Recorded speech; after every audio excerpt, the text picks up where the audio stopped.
Yo tout le monde, c'est le football à l'aveugle, très content de vous retrouver pour cette nouvelle vidéo. Bon, très content, si quand même très content, mais la victoire, je suis dégoûté.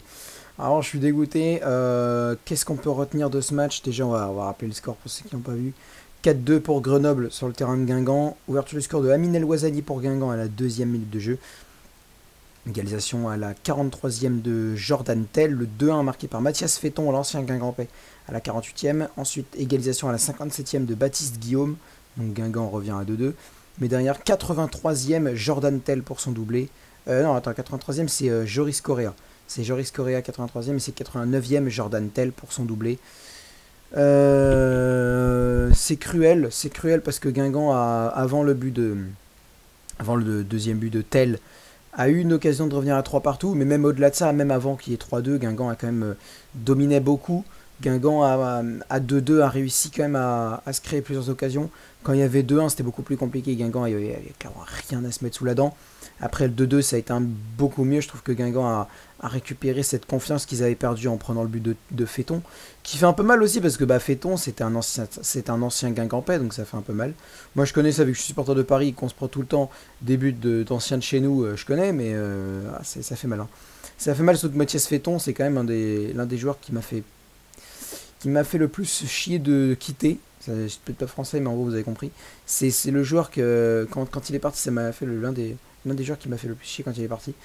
Bon, bah écoute, c'est ce qui est fait est fait. Maintenant, défensivement, on voit bien qu'il y a un problème.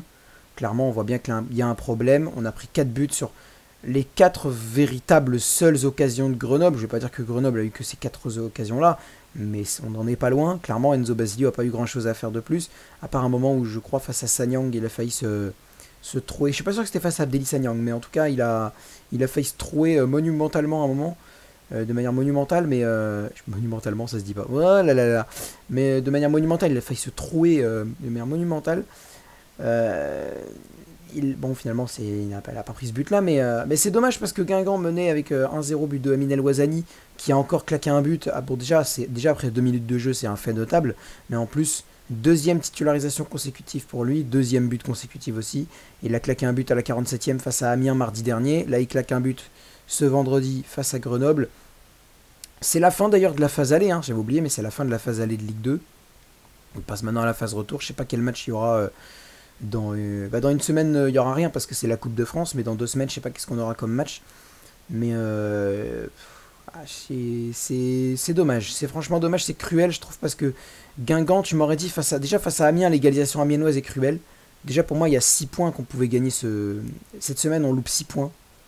Non, on loupe 4 points. On loupe 4 points. Même, non, même 5 points. On loupe 5 points même. On loupe 5 points parce qu'on fait match nul face à Grenoble. On fait match nul face à Amiens, donc on en perd 2. Et on perd 3 points face à Grenoble. Donc on perd 5 points sur 6 possibles cette semaine, donc ça fait très mal de se faire reprendre comme ça. À 2-2, ça aurait été pas mal. Il y a eu, comme j'ai dit, une occasion de. Bon, c'était une occasion de 3-3, mais imaginons qu'on ne se l'était pas pris, ça aurait pu nous offrir le 3-2. Gaëtan Courtet et Amine El Ouazzani, encore lui, hein, encore Amine El Ouazzani, était pas loin de marquer un but pour Guingamp le troisième. Après, si on se l'était pris, on se l'était pas pris, voilà, avec des sions, on met pareil en bouteille, mais. Ah, c'est dommage quand même, parce qu'il y avait largement de quoi faire. Tu m'aurais dit face à Quevilly, Rouen, il y avait absolument rien. Face à QRM, il n'y avait rien à se mettre sous la dent. Franchement, la défaite est totalement méritée. Mais face à Amiens, il y avait quand même. Bon, face à Amiens, le match est moins abouti. Hein. La première mi-temps est moins aboutie. La deuxième, un peu mieux. Face à Grenoble, c'est largement mieux, clairement. Surtout offensivement. El Ouazzani apporte beaucoup.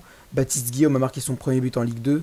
Donc, ça, c'est cool pour Baptiste Guillaume aussi, qui avait marqué face à Auray en Coupe de France en début novembre ou fin octobre, je sais plus, je crois que c'est plutôt fin octobre. Oui, 30 octobre, bah oui, c'était le 29, c'était un jour avant mon anniversaire, j'avais zappé. Ah oui, c'est vrai, j'avais zappé, c'était un jour avant mon anniversaire. Auray Guingamp. C'était Auray Guingamp, je me souviens, c'était un jour avant mon anniversaire. Et Guingamp avait gagné ce match-là. Je suis pas sûr que c'était ouais, je sais plus, bref. C'était, ouais, je crois que ça devait être le 27 ou le. Si, c'était le 30, hein. Ouais, c'était le 30, je crois. Si, c'était le 30, c'était le 30. Oui, c'était le 30 octobre, c'était le 30 octobre. C'était le jour de mon anniversaire, donc c'était le 30 octobre, le jour de mon anniversaire, et donc Baptiste Guillaume avait marqué lors de la victoire 2-0 contre le Auray FC. Là, il a remarqué, c'est cool pour lui. Maintenant, bon, voilà, on a perdu, c'est comme ça. C'est dommage, c'est très embêtant parce qu'on pouvait gagner, il y avait de la place. Comme face à Amiens, où on s'est fait égaliser à la 90e. Là, on se fait... Ah, moi, je trouve que le 4-2, il est... Bon, il est... Le 4-2 était évitable. Le 3-2 est le plus cruel, évidemment, logique. Mais le 4-2, bon, c'est un peu dommage de se l'être repris quand même, parce au niveau du goal average, c'est regrettable au niveau du goal average. Maintenant, bon, voilà, ce qui est fait est fait, encore une fois, hein, mais franchement, bon, c'est dommage. Bon, bref, merci de m'avoir regardé. C'est la fin de cette vidéo. Il n'y a plus grand chose de plus à dire. On va rappeler les buteurs: El Ouazzani et Guillaume côté Guingamp, doublé de Tel et but de Féton et Correa pour les Grenoblois. Grenoble qui donc passe 4ème, je crois, enfin qui monte en tout cas dans le haut du classement, et Guingamp qui continue de descendre dans les tréfonds de la Ligue 2. On n'est pas non plus au niveau de la zone rouge, mais on est vers la 15e place. Plus. On est dans le mou là, dans le ventre mou, voilà, cherchez le mot. Dans le ventre mou de la Ligue 2, clairement. Bon les gars, moi je vais vous laisser, merci d'avoir regardé cette vidéo. N'hésitez pas à lâcher un like. J'allais dire à liker un lâche. À lâcher un like si la vidéo vous a plu. À partager aussi sur Facebook, Twitter, Instagram. Enfin bref, tous les réseaux que vous connaissez, vous pouvez partager. N'hésitez pas à commenter. Moi, c'est méga important. N'hésitez pas à commenter ce match si vous l'avez... À commenter la vidéo si vous avez vu le match. Si vous me donnez votre impression sur la rencontre. Et n'hésitez pas à vous abonner en activant la cloche des notifications pour ne manquer aucune de mes prochaines vidéos. Sur ce, je vous dis à bientôt pour de prochaines vidéos. Je vous dis à demain en fait, ouais, à demain pour Lens Auxerre en live commentaire sur cette chaîne YouTube. Salut!